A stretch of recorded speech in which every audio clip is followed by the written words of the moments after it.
E aí, como vocês estão? Eu espero que estejam todos bem.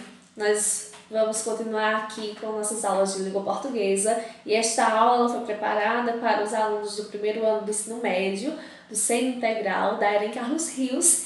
E vamos ver aqui o que é que nós temos para hoje. Então, pegue caderno, caneta, lápis, faça suas anotações lá na disciplina, na matériazinha de língua portuguesa. E vocês vão colocar como tópico para a aula de hoje, tipos textuais. Coloquem aí, anotem, tipos textuais. Eu tenho, assim, uma certeza de que vocês já ouviram sim falar em tipos textuais. Aí alguém deve estar pensando, já, professora, eu já ouvi, mas vocês podem também pensar, é a mesma coisa de gênero textual, que vocês veem muito, né? A gente, professor de português, falar em gênero textual. E você deve estar pensando, ah, beleza, é a mesma coisa. Tipo textual, gênero textual. Mas não é a mesma coisa, gente. Vou dizer a vocês que não é a mesma coisa. Nosso estudo hoje é sobre tipos textuais. Gênero textuais, os gêneros textuais nós iremos ver em outras aulas. Mas hoje nós vamos ficar mais com o tipo textual. E vocês podem pensar assim, então, se são diferentes, qual é a diferença? Então, a diferença principal aqui que nós vamos dizer a vocês é o seguinte: quando a gente pensa em tipos textuais, nós estamos falando de estrutura, um conjunto de enunciados que se articulam para tratar de uma determinada finalidade. Por quê? Lembrem que eu já falei a vocês que os textos eles são produzidos porque eles têm finalidades. Essas finalidades são cumpridas e alcançadas porque os textos eles usam de sua estrutura que vai dar sua característica predominante ao texto. E nessas suas características, não é isso? O texto ele vai ter uma forma de se apresentar. Então, quando nós falamos em tipo textual, nós estamos falando mais especificamente de como o texto se apresenta a você. Então, nós estamos falando do quê? De forma, certo, gente? Então, vocês vão lembrar disso. Quando falamos de tipo textual, estamos falando da forma como o texto se apresenta a você, leitor. E quando eu quero usar o texto com uma finalidade, veja, se eu quero narrar uma história, se eu quero descrever um fato, um acontecimento, uma pessoa, um objeto, eu posso fazer uso do texto para isso. Se eu quero argumentar sobre o meu ponto de vista, se eu vou expor uma informação sobre um acontecimento ou sobre um fato, como também eu posso orientar ou instruir o leitor a respeito de alguma coisa. Então, quando eu quero fazer tudo isso que eu disse a vocês, o texto vai se apresentar trazendo algumas características. E é pensando nessas características que os tipos textuais têm um número limitado. Mas, ao contrário, os gêneros textuais não. Porque os gêneros textuais, eles têm um número ilimitado por conta das necessidades comunicativas. Às vezes, para que se atenda à minha necessidade comunicativa, o meu propósito comunicativo, a minha finalidade comunicativa, a função comunicativa, que são as mesmas coisas, não é isso? O objetivo comunicativo, lembre que eu posso dar todos esses termos. Então, às vezes surge a necessidade de você criar um novo gênero textual. Então, o gênero textual tem um número ilimitado. Quando a gente pensa nos tipos textuais, eu tenho um número aí fechado. Normalmente, os estudiosos eles vão trazer para a gente 5 tipologias, ou mais. Alguns trazem 6 tipologias, ou mais. Porém, eu quero trazer para vocês as 5 principais. E por que as principais, professora? Porque normalmente são os mais cobrados, são os tipos textuais mais cobrados em concursos, Enem, vestibulares, e vamos ficar em torno desses 5. Quais são, então, essas 5 tipologias textuais? Será que alguém percebeu que eu mudei a forma de chamar? Eu disse tipologias textuais e não tipos textuais. Quem percebeu está prestando muita atenção à aula. Beleza, isso é perfeito, isso é ótimo. Então, pode também chamar de tipologia textual? Pode, gente. Essa é uma outra nomenclatura para o mesmo conteúdo. Então, tipo textual e tipologia textual é a mesma coisa?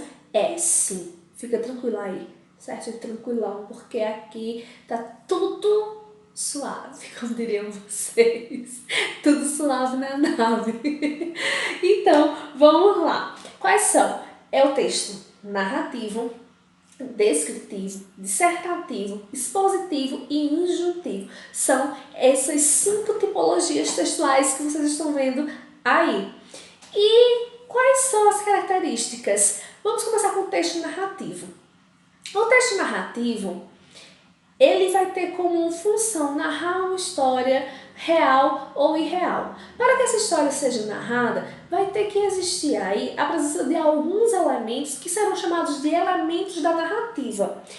Olha só o que eu vou ensinar a vocês, para vocês aprenderem assim, sem nenhuma dificuldade, esses elementos.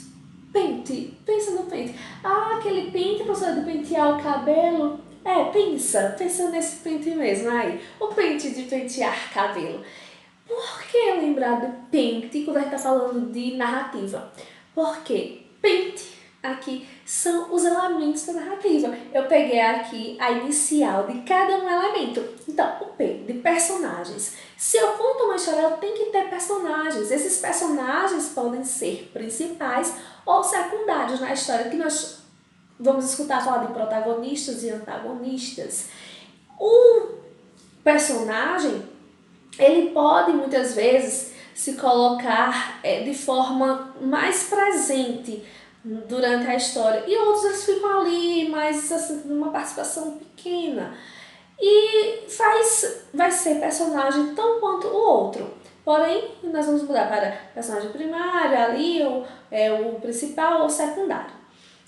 O espaço. Se eu estou contando a história, eu posso demarcar para o meu leitor o espaço em que acontecem as ações. Se eu estou contando ações ocorridas, tem que haver um narrador. Então, o N é de narrador. É aquele que conta a história. Esse narrador, ele pode se apresentar de 2 formas. Ele pode estar na primeira pessoa ou na segunda pessoa do discurso. Sim, gente, pessoa do discurso, porque nós temos as pessoas do discurso, o eu, tu, ele, ela, nós, vós, eles ou elas.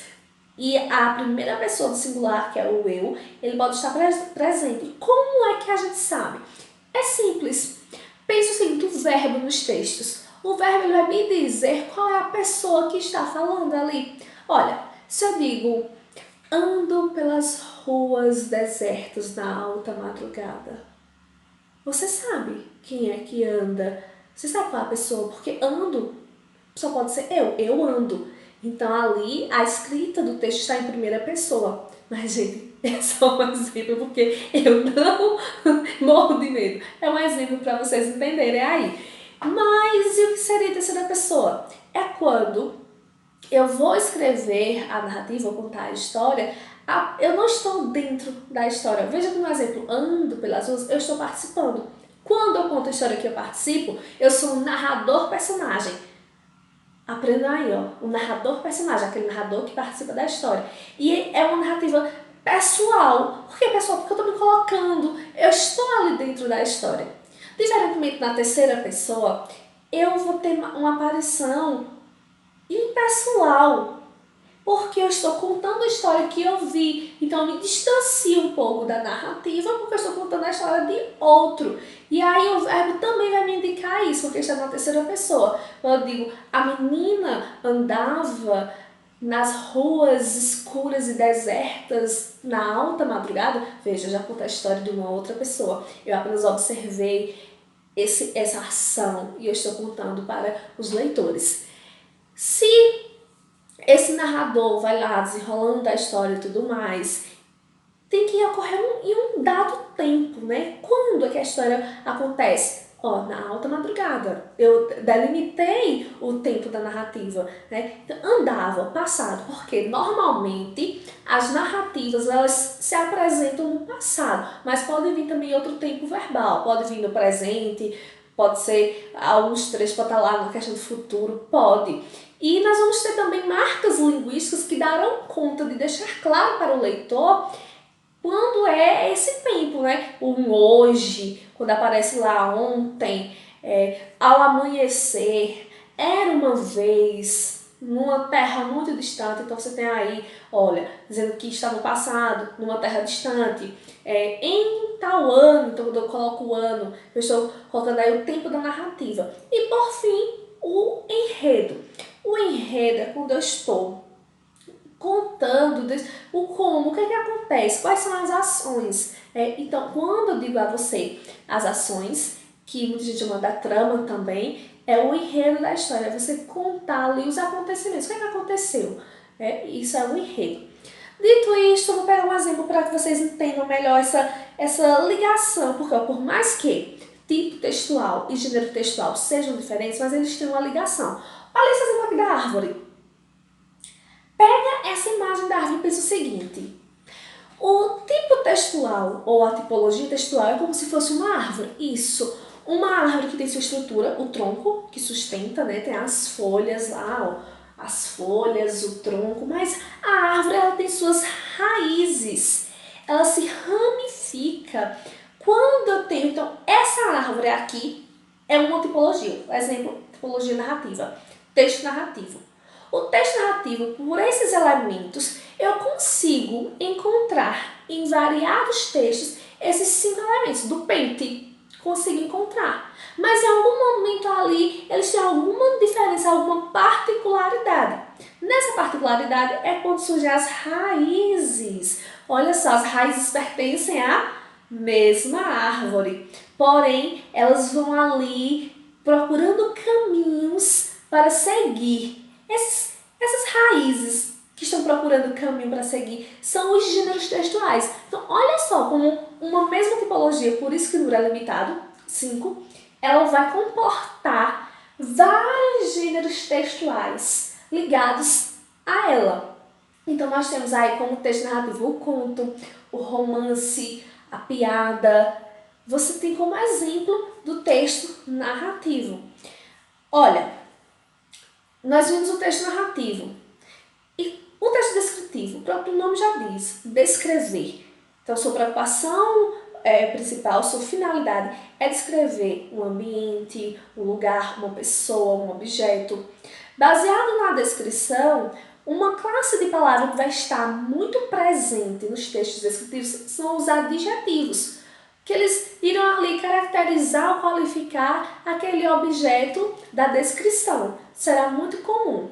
Quais são exemplos de gêneros textuais que tenham essa estrutura de descrever? Olha, um anúncio, se você tem um catálogo, um cardápio de restaurante, um guia turístico ali que vai descrevendo os ambientes da cidade que você vai visitar, algo do tipo. Esses gêneros textuais pertencem ao tipo descritivo. O tipo dissertativo. Vocês, assim, podem sim já ter ouvido muito falar sobre o texto dissertativo, não é? E aí, principalmente qual? O dissertativo argumentativo, não é? Redação do Enem. Isso, aquela cobrança lá no Enem. Redação, dissertação argumentativa. E todo mundo fica louco porque tem que saber fazer por conta do Enem. Olha aí a tipologia textual cobrada lá no Enem. Se você não sabe qual é ela, como é que você consegue escrever? Porque você tem que escrever atendendo aos elementos daquele tipo textual. Porque o dissertativo ele vai se dividir em 2, certo? Ele pode ser expositivo ou argumentativo.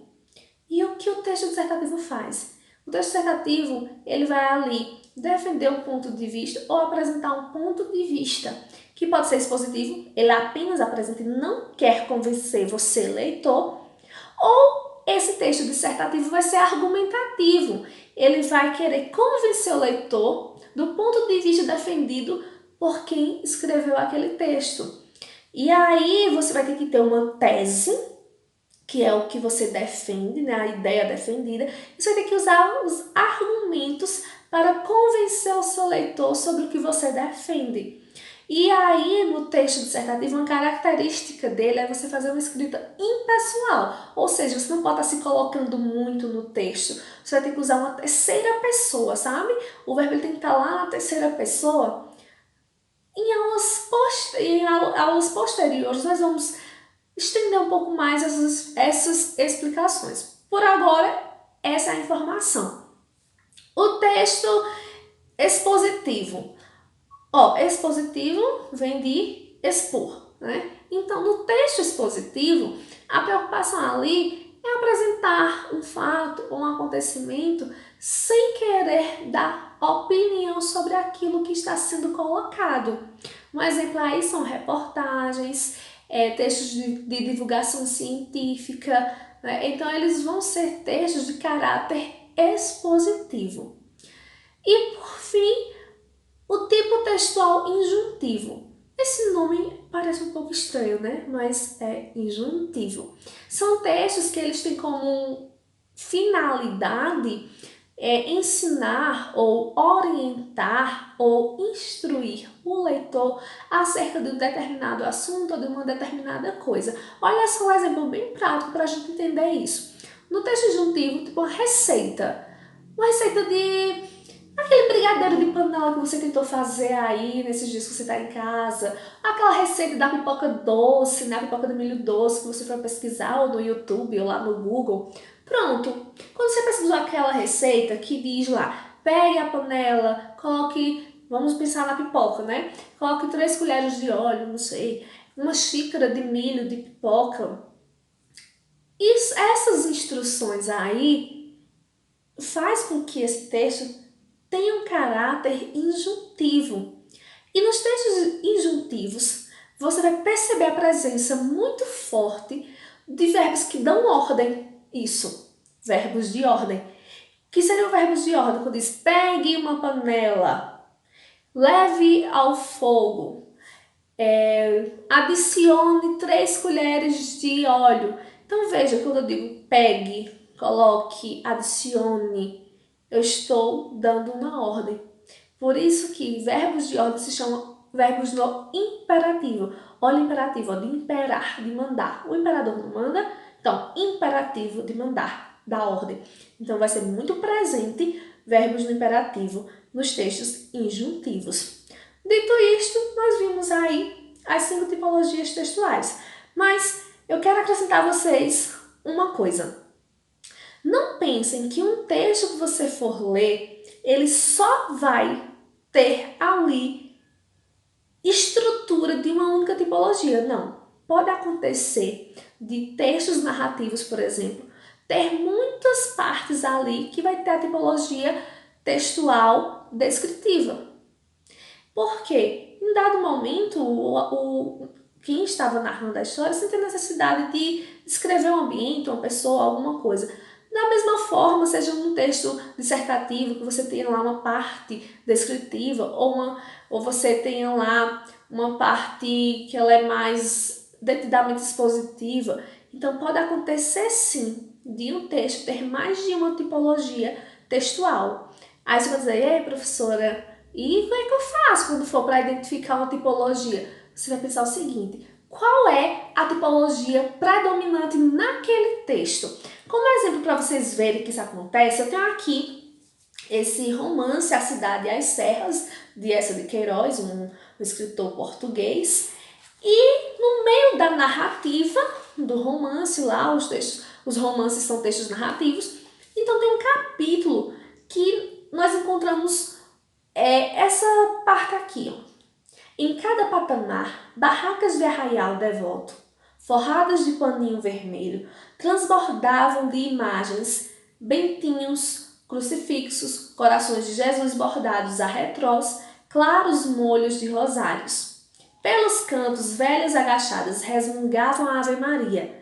2 padres desciam tomando risonhamente uma pitada. Olha, em um texto que é caracterizado como narrativo, nós encontramos uma sequência de tipo textual descritivo. E isso pode acontecer, mas predominantemente aqui nós temos a narração. Então, é um texto predominantemente narrativo. Bem, gente, foi isso. Consulte os materiais que vocês têm disponíveis no Google Sala de Aula. Eu deixei para vocês um slide lá, não é? Com um resumão desse nosso assunto, com alguns mapas mentais para vocês fixarem melhor. E também coloquei esse resumo para vocês darem uma olhadinha. Então, vocês têm todo esse material disponível. Um beijo, bons estudos, fiquem na paz e até a próxima.